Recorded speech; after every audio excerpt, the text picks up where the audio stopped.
Hello, my name is Mike Horton, and on behalf of my fellow co-authors, I'm pleased to present you this video introduction to our paper entitled GEODNET, Global Earth Observation Decentralized Network.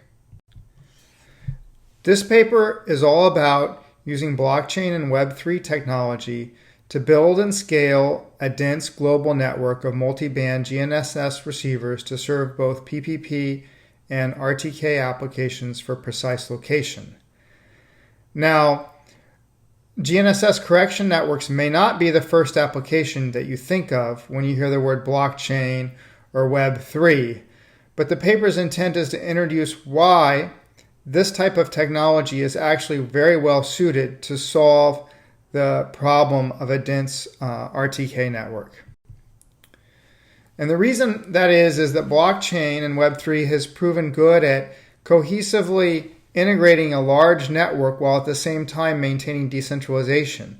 Maintaining a network where you can permissionlessly add capability to that network, but at the same time that the network in its overall effect is trusted to provide high quality and accurate data.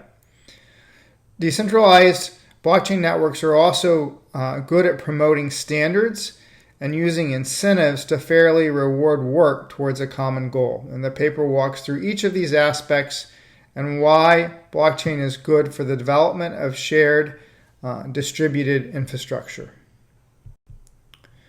When looking at GEODNET as compared to a traditional cores network, you can see how we leverage these incentives leverage token incentives and blockchain technology in order to create a scalable network that cost effectively grows. Whereas traditional cores networks are usually privately deployed or deployed by a government infrastructure as a singular capital outlay and have proven to be expensive to maintain and relatively slow to grow.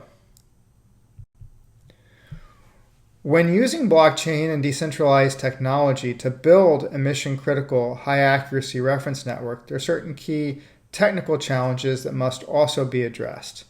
These are discussed in depth in the paper, but they include the assurance of high data quality, the use of standards for both PPP and RTK applications, how to achieve an evenly spaced yet dense regional coverage, and most importantly, how to secure the network from potential bad actors, spoofing, and abuse and fraud of the overall network architecture.